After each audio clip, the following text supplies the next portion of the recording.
ねえねえマリサ。なんだレイム。ジャコ・パストリアスって知ってる？ああ、ジャズフュージョン界で伝説的なベーシストのことだな。それでは、今日はジャコ・パストリアスについて解説するぜ。よろしくお願いするわ。それでは、ゆっくりしていってね。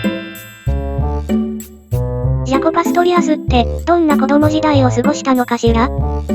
ジャコは1951年12月1日にペンシルベニア州のビスタウンで生まれたんだぜ。フィンランド系の母親と、イタリア系とドイツ系の血を引くジャズドラマーの父親のもとに生まれたんだ。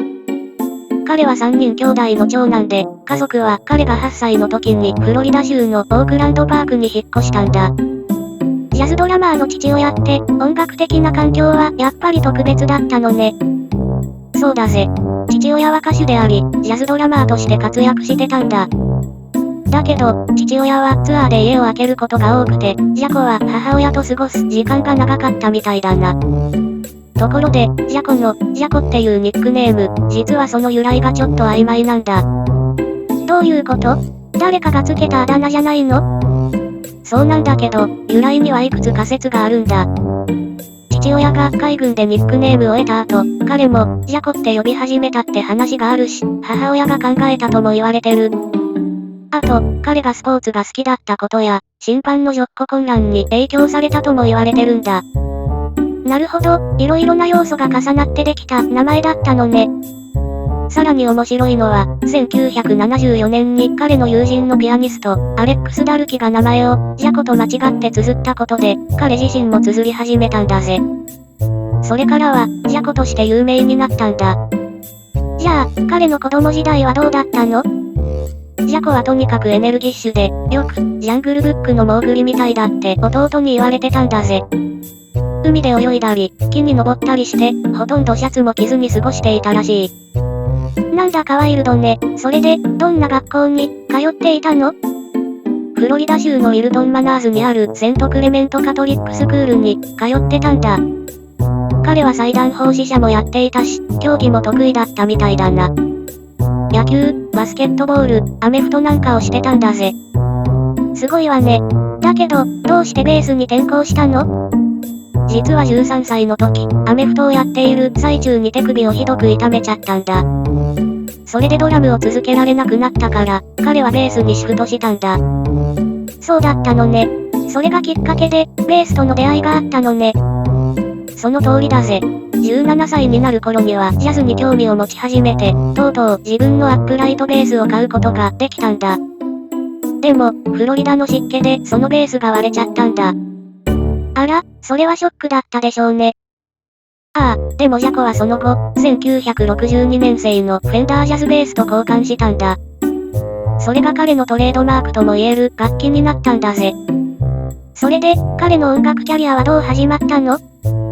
彼は若い頃からベースを弾いていて、ティーンの頃にはウェイン・コクランと CC ライダーズというバンドで演奏してたんだ。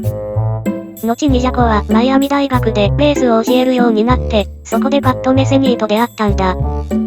パット・メセニー、その出会いが彼の音楽キャリアに大きな影響を与えたのね。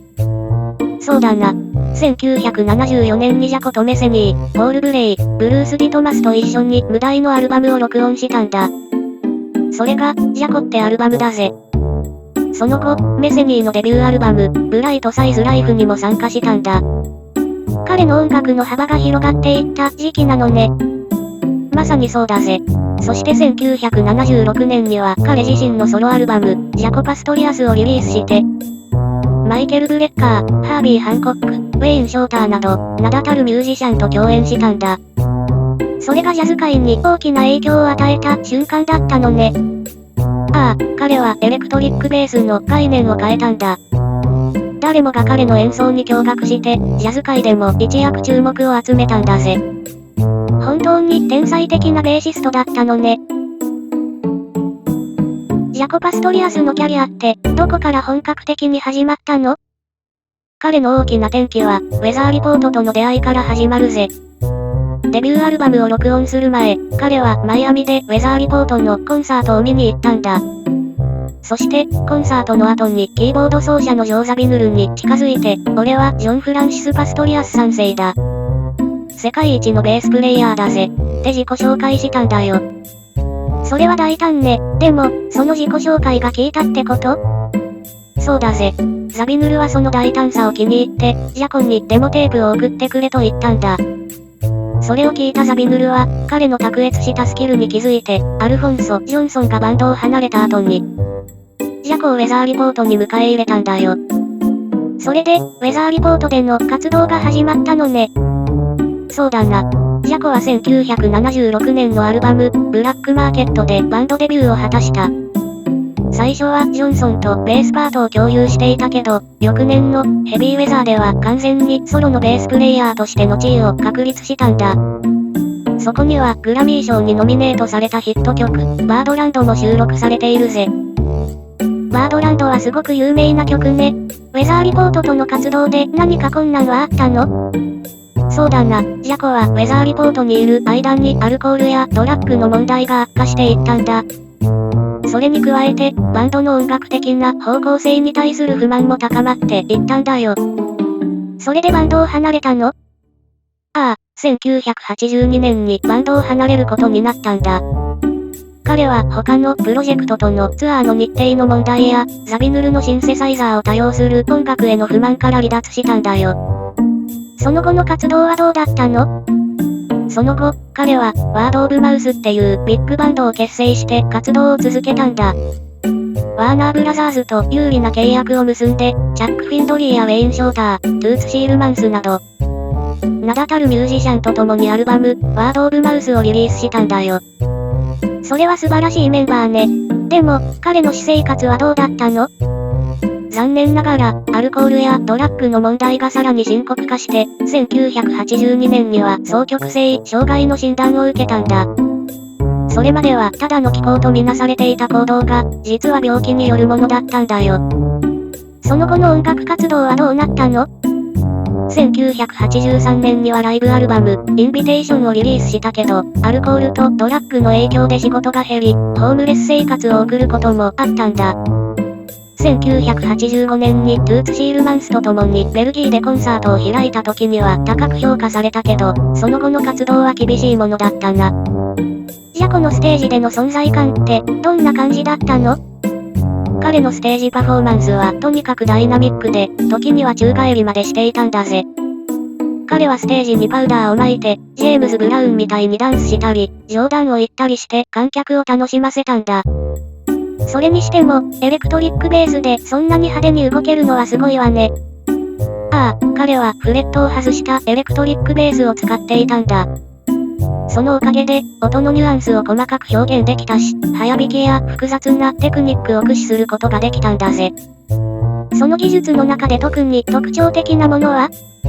アーティフィシャルハーモニクスっていう技術があるんだけど、これは左手で通常のように弦を押さえながら、右手で1オクターブ、上の位置で弦を軽く触れて演奏するんだ。このテクニックは、バードランドのイントロなんかでよく使われているぜ。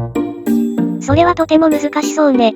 他にも特徴的な演奏スタイルはあるの？ジャコのスタイルにはアフロ9番のリズムや R&B の要素を取り入れた16分音符のファンクラインがあるんだ。また、右手の親指の固定方法も特徴的で、これがベースラインに独特のリズム感を与えていたんだ。それが彼の音楽を特別なものにしていたのね。そうだな。さらに、オクターブ奏法やクロマチックランを多用して、音を滑らかにつなげるようなテクニックも特徴的だったんだ。オーパスフォーカスや、ポートオブエントリーなんかでそのプレイがよく聞けるぜ。ジャコはまさに革新者だったのね。彼の音楽の影響は今でも感じられるのかしら？もちろんだぜ。彼の演奏スタイルや音楽的アプローチは、後世のベーシストたちに大きな影響を与え続けているんだ。ジャコ・パストリアスって特別なベースを使っていたのよね？ああ、彼の代表的な楽器は、ベース・オブ・ドゥームって名付けられた1962年製のフェンダージャズベースなんだ。21歳の時に手に入れたもので、フレットが取り外されていて、まさに彼のトレードマーク的な楽器だぜ。どうやってフレットを取り外したのかしら？ジャコの話によると、バターナイフでフレットを外したっていうエピソードもあるんだ。その後、エポキシ樹脂で指板をシールしたんだ。ちなみに、いつフレットを外したかは彼の記憶でちょっと曖昧みたいだけどな。面白いわね。でもそのベース、一度壊れたことがあるって聞いたわ。その通りだぜ。1986年にベースがいくつもの破片に壊れてしまったんだ。でも、ルシアーのケビン・カウフマンとジム・ハミルトンが修理してくれたんだ。その後、マイク・スターンとのセッションで使われたけど、残念なことにマンハッタンの公園のベンチで盗まれてしまったんだよ。それは大変ね。それで、どうなったの？2006年に楽器店で発見されたんだが、店主が手放すのを拒んだんだ。結局、パストリアスの家族が弁護士を雇って取り戻そうとしたが、2010年にはほとんど破産寸前だったんだ。それで、今はどうなっているの？ロバート・トゥルヒーヨ、メタリカのベーシストがヒーローとして立ち上がったんだ。彼はジャコを尊敬していて、家族がベースを取り戻すのを助けるためにお金を出してくれたんだ。現在、そのベースはトゥルヒーヨが法的な保管者として管理しているけど、レコーディングやパフォーマンスでも使用しているんだぜ。そうだったのね。それだけ貴重な楽器なんだわ。さらに、フェンダーは1980年代中頃からフレットレス版のジャズベースを提供していて、1999年からは、フェンダー・ジャコパストリアス・ジャズベースというモデルも登場している。カスタムショップ版は、ベースオブドゥームをモデルにしていて、エポキシでシールされた、指板が特徴なんだ。他のブランドも同じようなモデルを作っているの？そうだな。1980年代以降、他のメーカーも、ベースオブドゥームに似たフレットレスベースを製造しているんだ。東海やエドワーズなんかがその例だな。なるほど。それで、ジャコのアンプの設定とかエフェクトについても教えてくれる？ジャコはアコースティックコントロール社のアコースティック360アンプを2台使っていて、ミッドレンジを強調するためにイコライザーを調整していたんだ。この設定が、彼のフレットレスベース特有の、うなるような音色を生み出していたんだぜ。そのアンプ以外にも使っていたエフェクトはあったの？ああ、ラックマウントの MXR デジタルディレイを使っていて、それを2台目のアンプに接続していたんだ。このディレイをコーラスのように使うことで、ステレオの倍音効果を加えていたんだよ。晩年は何か変わったことはあったの？晩年の3年間はハートキーのキャビネットを使っていたんだ。アルミ製のスピーカーコーンが紙製のものと比べて明るくてクリアな音を出すんだぜ。それが彼の音色にさらに輝きを与えていたんだ。それって、ジャコのステージパフォーマンスにも影響があったのかしら？もちろんだぜ。彼はライブ中にディレイを使ってベースのフレーズをループさせたり、それに合わせてソロを弾いたりしていたんだ。特に有名なのが、830アルバムでの、スラング、サードストーンフロムザサンのパフォーマンスだな。他にも、その技術を使った有名な演奏はあるの？ジョニ・ミッチェルのコンサートビデオ、シャドウズ&ライトでも、同じようにループを使ったソロを披露しているぜ。ジャコはただのベーシストじゃなくて、音楽的な演出家としての側面もあったんだ。ジャコの革新性は本当に多岐にわたっていたのね。そうだな。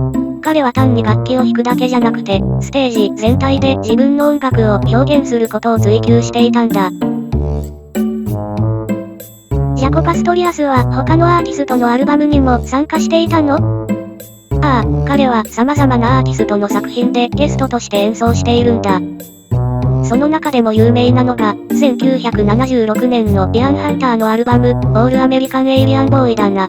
タイトル曲でのソロが印象的だぜ。他にはどんな作品に参加していたの？ 1977 年のエアート・モレイラのアルバム、I'm Fine, How Are You? にも参加しているんだ。そして、1978年のフローラ・プリムのアルバム、Everyday Every Night では、ミシェル・コロンビエの曲、ザ・ホープでベースメロディを演奏し、自作曲、ラスオラスではベースとボーカルを披露しているぜ。ジョニ・ミッチェルとの共演も有名よね？そうだな。彼は1976年から1980年の間に、ジョニ・ミッチェルのアルバム4枚に参加しているんだ。ヘジラ、ドン・ファンズ・レックレス・ドーター、ミンガス、そしてライブアルバム、シャドウズ&ライトだ。特に、ヘジラでの演奏は、彼のベースの魅力がよく現れているんだ。他にはどんなミュージシャンと共演していたの？ 1976年のアルディメオラのアルバム、ランド・オブ・ザ・ミッドナイト・サンでも演奏しているし、晩年にはギタリストのマイク・スターンや、ビレリ・ラグレーン、ドラマーのブライアン・メルビンとも頻繁に共演していたんだ。彼の多彩さがよくわかるわね。ああ、彼のベースは他のミュージシャンたちの作品にも独自の色を加えることができたんだ。ジャコの参加する曲は、どこかしら彼の個性的なサウンドが際立っているぜ。やっぱり、その独特なサウンドが魅力的だったのね。その通りだ。彼の演奏は単に伴奏するだけじゃなく、楽曲全体に新たな命を吹き込むような存在感があったんだよ。ジャコ・パストリアスって、どんな賞を受賞していたの？ジャコは1977年にグラミー賞のノミネートを2回受けたんだ。一つは彼のセルフタイトルのデビューアルバムで、グループによる最優秀ジャズパフォーマンス。もう一つはソロ曲、ドナリーで、ソリストによる最優秀ジャズパフォーマンスだったぜ。なるほど、デビューアルバムですでに評価されていたのね。ああ、さらに1978年には、ウェザーリポートのアルバム、ヘビーウェザーでの演奏でも、ソリストによる最優秀ジャズパフォーマンスにノミネートされたんだ。他にも受賞や栄誉があったの？もちろんだぜ。ベースプレイヤー誌では、ジャコは、史上最高のベースプレイヤー100人のリストで2位に選ばれたんだ。1位はジェームス・ジェマーソンだったな。それから、1987年に彼が亡くなった後、ダウンビート誌の読者投票で殿堂入りも果たしているんだ。そうなんだ。他のミュージシャンからの評価も高いのね。そうだぜ。ベーシストのマーカス・ミラーは、ジャコの作曲は彼の演奏と同じくらいユニークだったと評しているんだ。それに、彼に捧げられた曲もたくさんあるんだよ。どんな曲があるのかしら？パット・メセニーのジャコやマイルス・デイビスのアルバムアマンドラに収録されているマーカス・ミラーのミスター・パストリアスなんかが有名だぜ。他にもロッド・アージェントのパストリアス・メンションドやイエロー・ジャケッツの曲なんかもあるんだ。ジャコへのトリビュートは多いのね。彼が音楽史に与えた影響は大きいのね。ああ、間違いないぜ。2007年の12月2日には、彼の誕生日の翌日に、ジャコ・パストリアス追悼20周年コンサートが、フロリダ州フォートローダーデールのブロワードセンターで開催されたんだ。誰が出演したの？ジャコ・パストリアスビッグバンドがメインで、ランディ・ブレッカー、ピーター・アースキン、ジミー・ハスリップ、そしてジャコの子供たちも参加したんだ。まさに音楽界全体での大規模な追悼だったんだぜ。それは感動的ね。ところで、フェンダーもジャコのために特別な楽器を作っているの？その通りだ。彼の死から約20年後に、フェンダーは、ジャコ・パストリアスジャズベースを発売したんだ。このフレットレスベースは、彼の伝説的な、ベース・オブ・ドゥームをモデルにしているぜ。それだけ彼がエレクトリックベース界に与えた影響は大きかったのね。あある評論家は彼を、おそらく史上最も重要で画期的なエレクトリックベーシストと呼んでいるし、おそらく現代で最も影響力のあるエレクトリックベーシストとも言われているんだ。彼の名声は、他の偉大なミュージシャンたちと肩を並べるものね。そうだな。バークリー音楽大学のウィリアム・シー・バンフィールドも、ジャコをジミ・ヘンドリックスやルイ・アームストロング、セロニアス・モンクなどと並ぶアメリカのオリジナルな音楽運動の定義者の一人として挙げているんだよ。彼の名を冠した公園もあるって聞いたわ。ああ、フロリダ州オークランドパークには、ジャコ・パストリアス公園があって、彼の功績を称えているんだ。彼が育った場所だから、その土地の人々にとっても特別な存在なんだよ。ジャコ・パストリアスの影響は今も息づいているのね。その通りだぜ。彼の音楽やスタイルは、今でも多くのベーシストや音楽ファンに愛され続けているんだ。ジャコ・パストリアスの最後はどんな状況だったの？1987年9月11日、ジャコはフロリダ州サンライズのサンライズミュージカルシアターで行われたサンタナのコンサートに忍び込んだんだ。しかし、ステージに上がったことで会場から追い出され、その後ウィルトンマナーズにあるミッドナイトボトルクラブに向かったんだよ。何かトラブルがあったの？そうなんだ。そのクラブに入ることを拒まれたジャコは、ガラスのドアを蹴り破ろうとしたみたいだ。そこで、クラブの従業員であり、武術の達人だったリュック・ハバンと暴力的な対立が起きてしまったんだ。それでジャコはどうなったの？その結果、ジャコは顔面に複数の骨折、右目と左腕にも重傷を負って病院に運ばれたんだ。そして、彼は昏睡状態に陥ってしまったんだよ。彼は回復の兆しを見せたのかしら？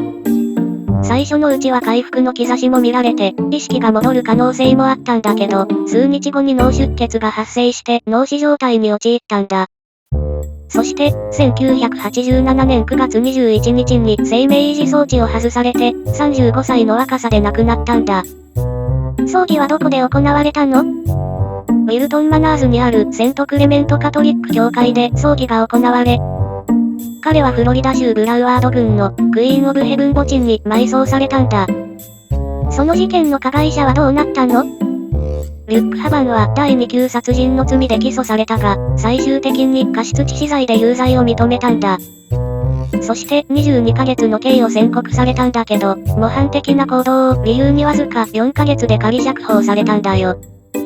そんなに短い刑期で仮釈放されたのね。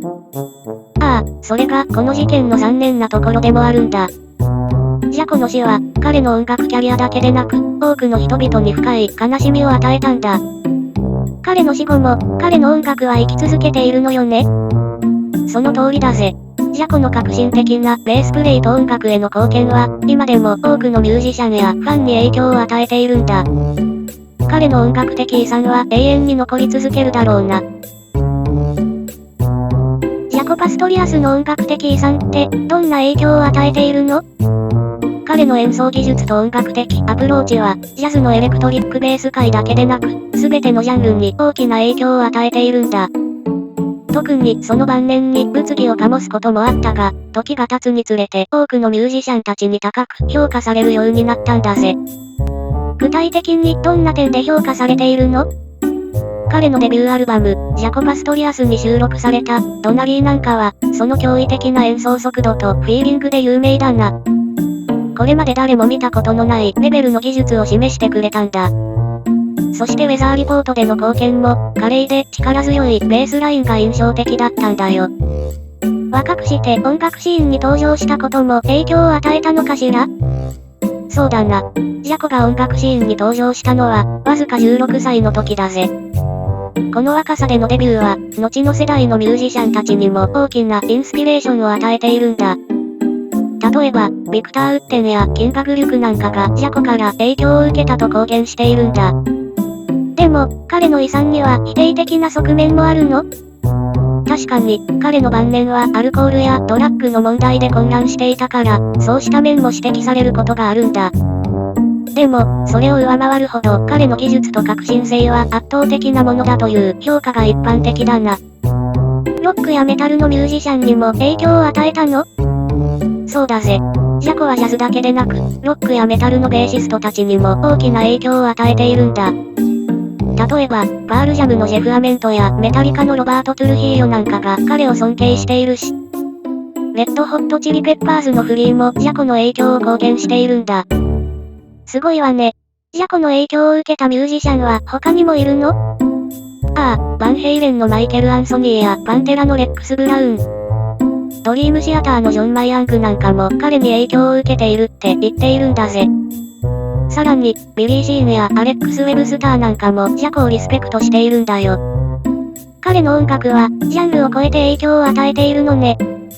その通りだ。ジャコの演奏スタイルや技術は、ジャンルに関係なく、ベースプレイヤーたちの間で語り継がれているんだ。ジャコの家族も音楽に携わっているの？実は、ジャコの甥であるデビッド・パストリアスもベーシストとして活動しているんだ。彼もまた、ジャコの音楽的な影響を受けているみたいだな。ジャコの遺産は、家族にも受け継がれているのね。ああ、その通りだぜ。ジャコの音楽的な影響は、家族や後世のミュージシャンたちに深く根付いているんだ。彼の遺産はこれからも色褪せることなく、音楽の世界で生き続けるだろうな。今日はここまでだぜ。マリサ、いろいろと教えてくれてありがとう。いえいえだぜ。それでは、最後までご視聴ありがとうございました。